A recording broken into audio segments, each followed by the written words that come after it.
All right, welcome back in, guys, to the Go 247 podcast. I am Glenn West, the senior writer here at the site, joined once again by Dylan Sanders, our contributing writer slash stressed out student here, heading into the final week of LSU exams and project week. So Dylan's been a little bit stressed out this week, but we get to cap it off with a nice weekend of championship football.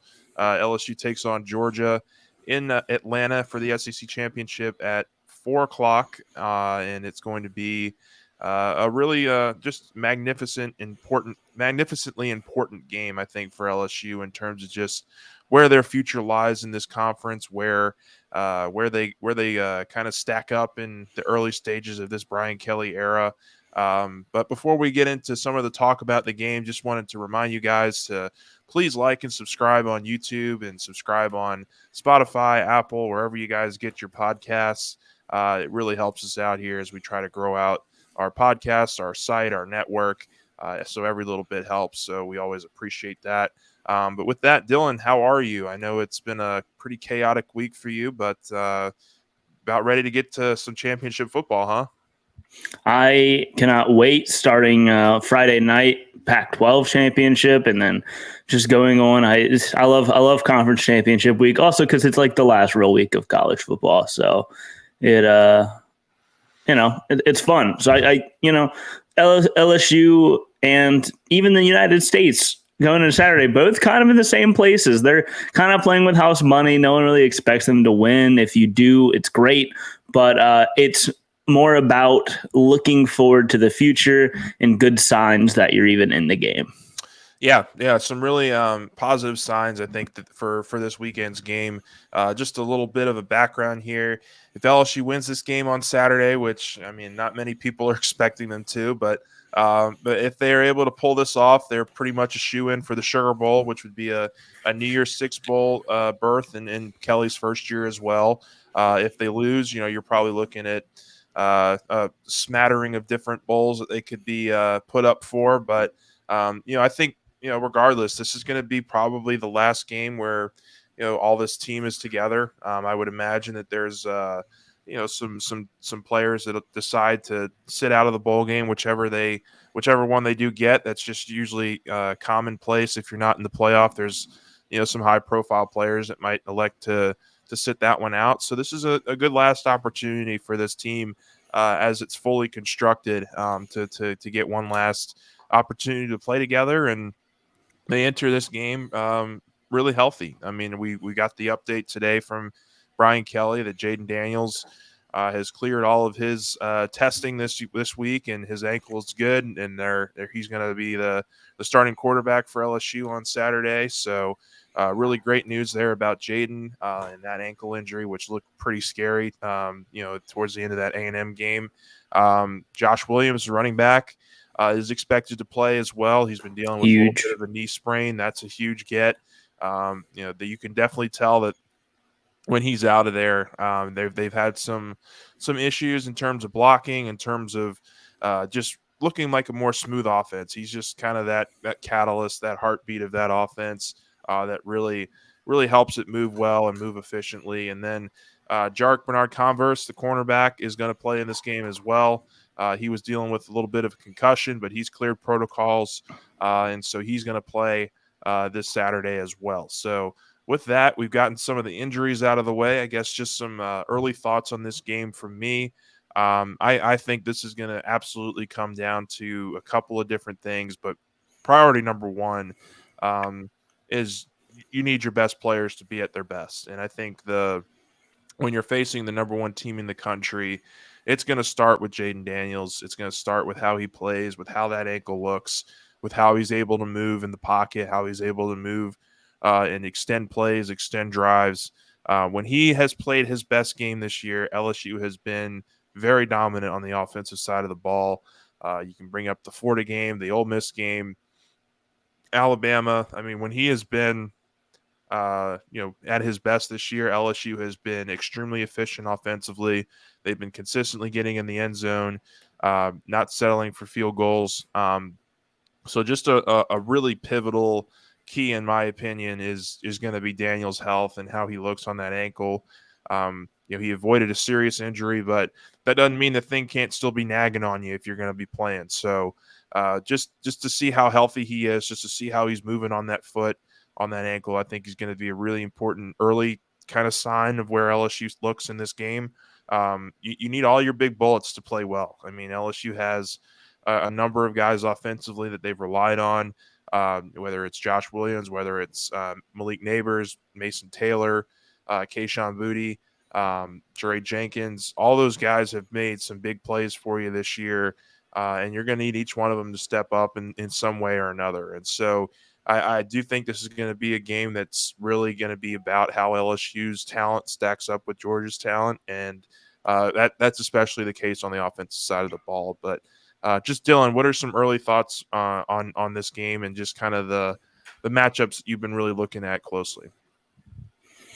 Yeah, I mean, I feel like LSU should kind of approach this with like kind of the Texas A&M mindset, if anything. Control the pace of the game, get the running game going. Now you have Josh Williams back.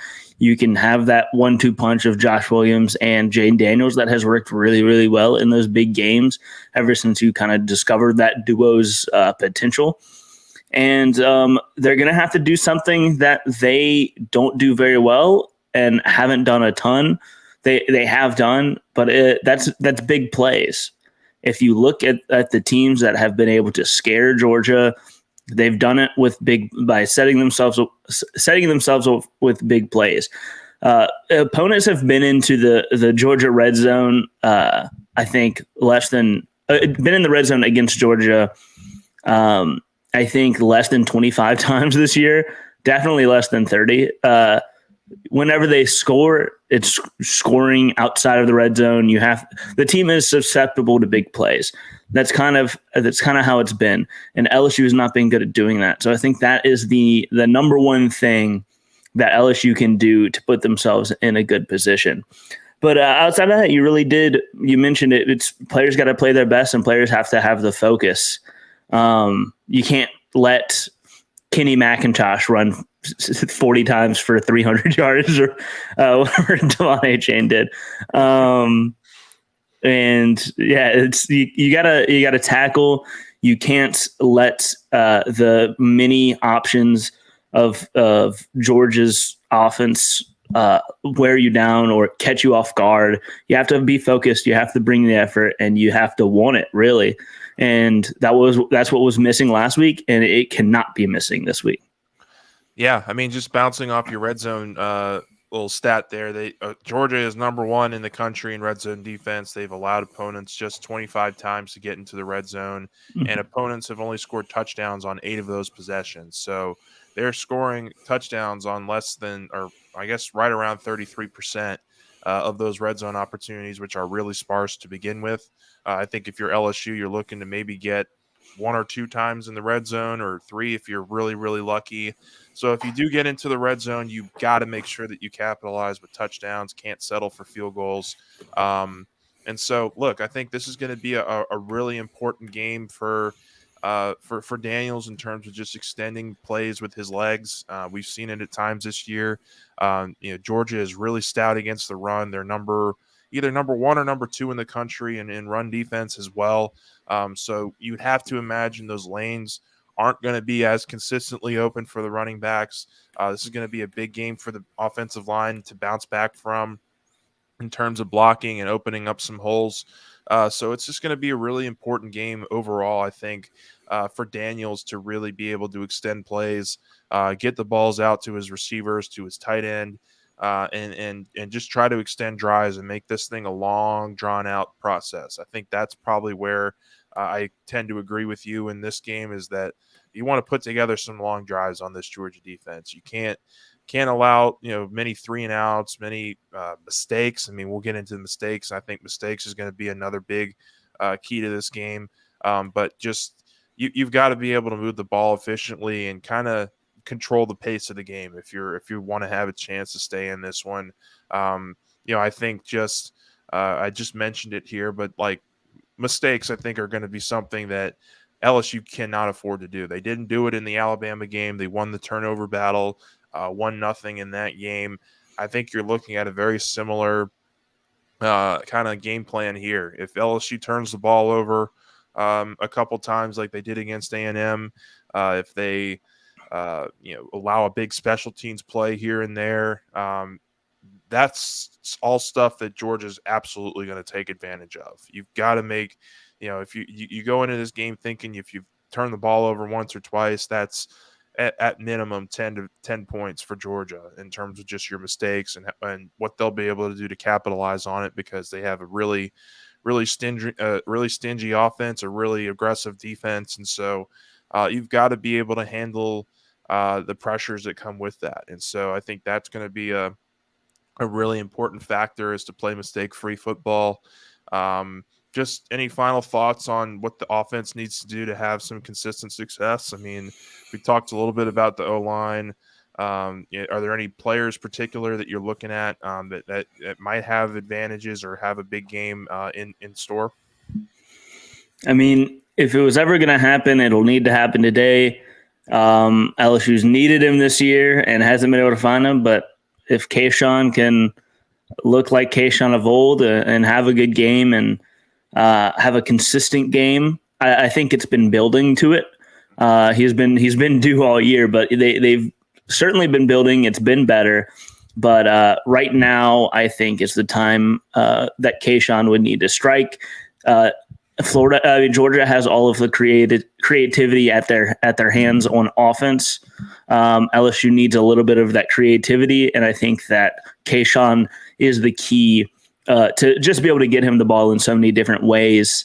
They're going to need him to find ways to get open and they're going to need to find ways to get him the ball. And so I think that's really, if Kayshawn can come alive, he's the biggest big play threat on this team.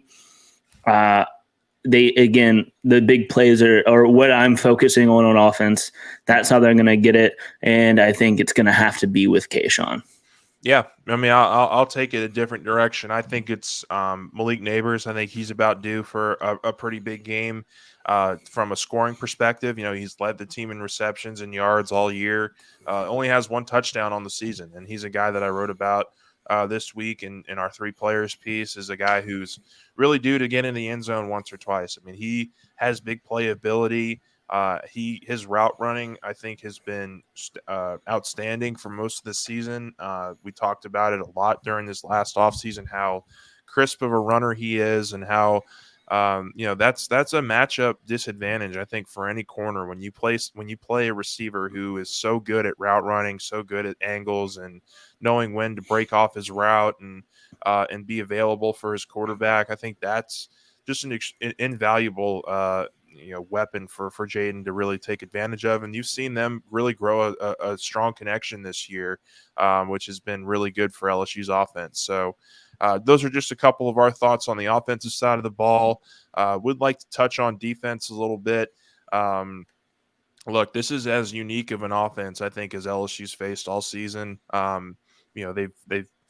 They've run into their fair share of mobile quarterbacks, and Stetson Bennett can move a little bit. He's not your prototypical 4-3 kind of runner, but he is he's a guy that can beat you in a multitude of ways. I think his biggest attribute, though, is his ability to make quick decisions, to get the ball into his playmakers' hands.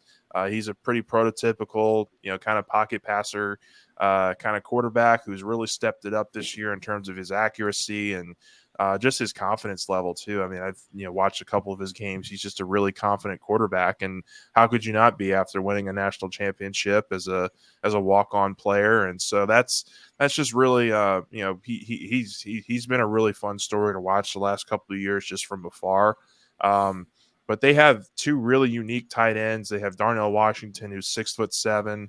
They line him up at receiver. They throw him inside as well, and then Brock Bowers, who's probably one of the more prolific weapons in all of college football. He is just a absolute nightmare for defenses in the middle of the field. They use him on sweeps. They use him on screens and short routes, vertical routes. I mean, he is used in a multitude of ways. And so I'm going to be very interested to see how LSU schemes this one up.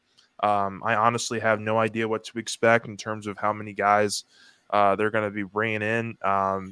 I would imagine Matt House stays pretty aggressive with the game plan, but this is an offense here where if you let those guys get free in the second level, it's good night, and it's not really much you can do to stop them. And so I do think this is going to be a game where, yeah, Harold Perkins might be dropped. You might be asking him to drop back in coverage a little bit. I'm not sure that Stetson Bennett's the kind of quarterback that you need a full-time spy on. So if you can get into some creative ways where you can drop Harold back in coverage and have his elite athleticism, try to cover up one of those tight ends, or at least make it difficult for him.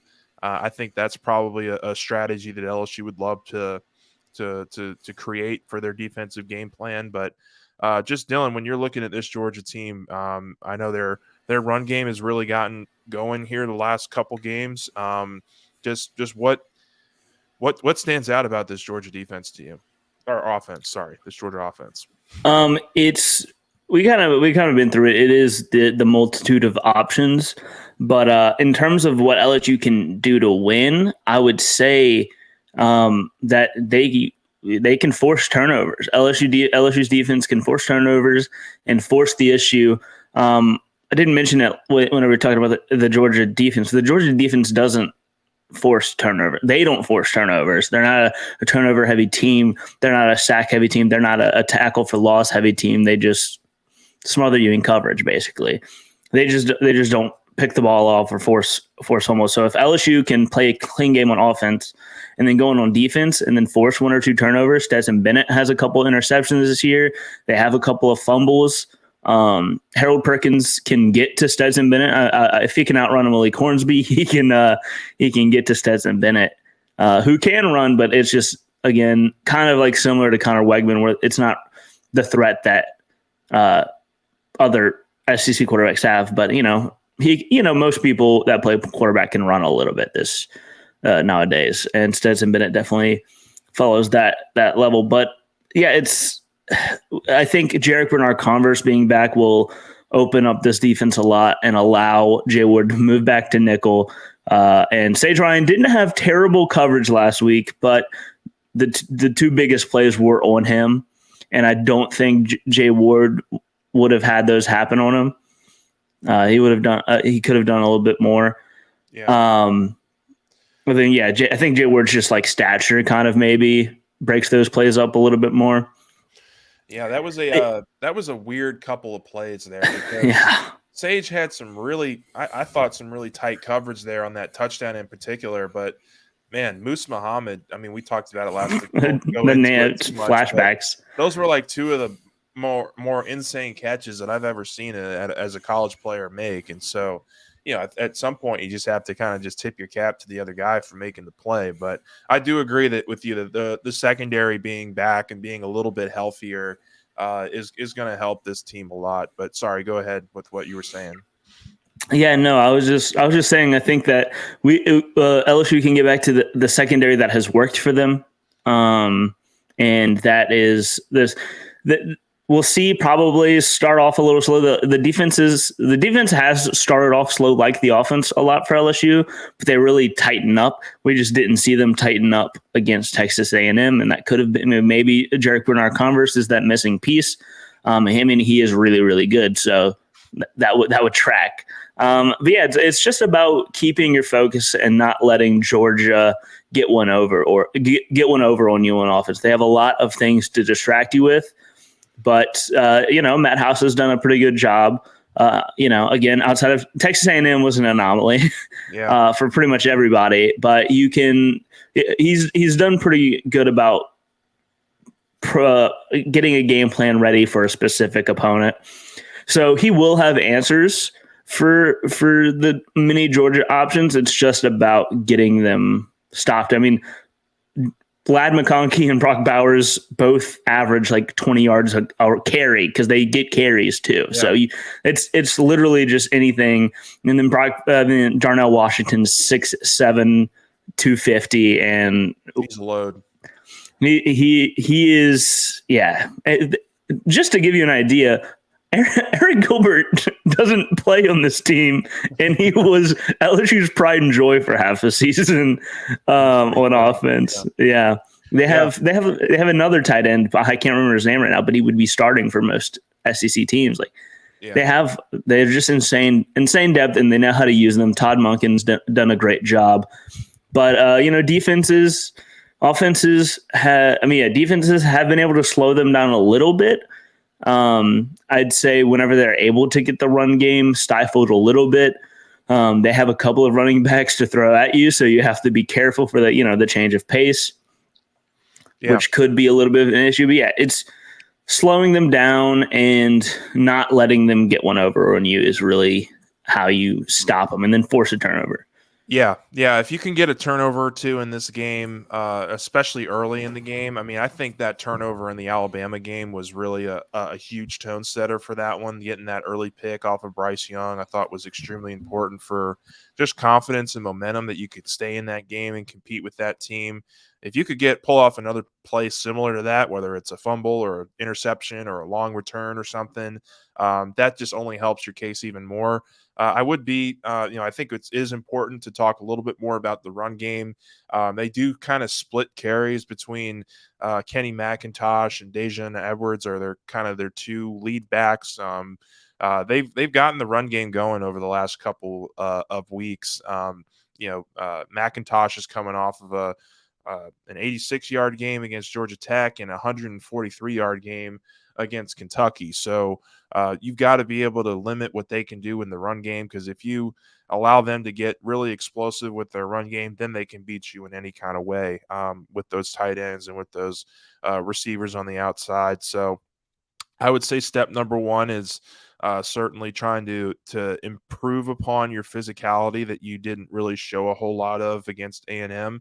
I think that's probably safe to say. LSU did not exactly play with their most ferociousness against the Aggies in that game, and allowed A-Chain to really get off and really have an explosive performance. And look, Georgia has runners that are capable of that too. So if you're able to slow down that part of the game, I think it makes your job much easier in the back half of the defense in terms of scheming up how you want to cover these guys, because it really is a pretty unique offense with how they run things. And Stetson Bennett's a pretty darn good college quarterback. He can make you make you hurt in some areas, and really get going and really hurt you. So with that, I think we'll probably shift over to some predictions. I guess maybe I'll leave it up to Dylan. Maybe you can give us your prediction to start here, and then I'll get into my spiel. But just what are your thoughts on how this game plays out?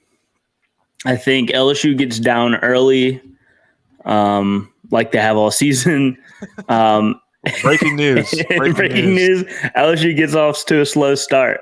That's my hot take. I really, I think something different will happen now. LSU starts off slowly, but I do think they're going to be able to fight back into it, make it interesting around halftime, or maybe a little bit after halftime. But eventually, I just think this Georgia team's too much for LSU to handle, and I think that we'll see Georgia pull apart. I don't think I'm taking the under for this game. It's like 17.5 right now. So I'm going to go 24-14 Georgia. Oh, all right. So we're expecting a little bit more of a slower game in terms of scoring. I did the Junkyard Dog cast, the 24/7 one. I said like 42-30. I was feeling a little bit differently yesterday. Yeah, but I'm kind of in the middle there. Going 24-14. Yeah, I'm kind of in the middle there. I think that LSU is going to be able to like you stay with this team for a lot of the first half. It might not look like it on paper in terms of just what the stats look like, but I do like the kind of game you look and you're like, oh wow, this is only closer. A 10-point game and a half, and like there's hope. I think there's going to be a chance here that LSU can not hope. give themselves some hope heading into the second half. And look, I mean, LSU's largely been a second half team all year. We didn't see that against A&M, but they've been pretty consistent in making the right adjustments. And I thought they made the right adjustments against A&M, but just what really killed them there was the turnover, and then just losing your momentum and losing your head there a little bit in the third quarter, and really just let that thing get out of control. But I think in this game, uh, if you can create an early turnover, I think LSU does that. I think they find a way to create a little bit of craziness. I think in the early part of this game, maybe make it a little closer than people expect. I think if they can put together one or two long drives, that end in some kind of points, I think that's a recipe for success. But I'm with you. I think Georgia is just proven to be they're the cream of the crop right now in terms of just dominance in college football. It really is pretty scary how similar they are to how Alabama's been built during their heyday. They've been built on defense. They've been built on just having superior athletes to the teams that they play. And I think that carries out in this game. I think LSU has talent. They have the athletes to be able to keep up with Georgia. But they just haven't been able to show it as consistently as Georgia has. And so I do think Georgia ends up pulling away in the kind of range of 34-20, I think is what I put in our predictions piece. I think LSU could put up some points. I mean, I think they have an opportunity here to get back on the right track offensively. But the health of Jayden Daniels is going to ride on that a lot. I think it's going to be how effective he is at extending drives and extending plays with his legs, and if he's able to hit his receivers and be aggressive like we've known him to be this year. When in the big moments, he's been pretty aggressive and pretty deliberate with his throws, and so if LSU can get that out of him, then I think they put themselves in a better position than most people think. But I do think LSU does fall in this championship game. Doesn't take away from this season, I don't think, much of it all. I mean, I think you're still looking at this year as a smashing success at 9-4, and just kind of the trajectory of being a SEC West champion. But I think you're just running into a team that probably is going to win the whole thing. I mean, if if we had to take a guess right now, I would probably say that Georgia absolutely would win the national championship. So, I think it's just going to be a really important game for LSU just to kind of see where they're at in terms of how they stack up against a Georgia team that they're going to be recruiting against for a number of years. That the recruits are going to be watching this game this weekend to see how competitive LSU can be, and then you kind of shift in the next couple weeks where it's going to be recruiting. It's going to be a crazy next couple of weeks after this game. We'll have it all covered for you guys here at Go 247. We'll have a lot of updates. We'll be having a lot more Dylan, I think, after kind of the school semester winds down, and we'll get Sonny back on board. And I think you guys are going to like a lot of the stuff we got coming. So with that, we'll catch you guys from Atlanta.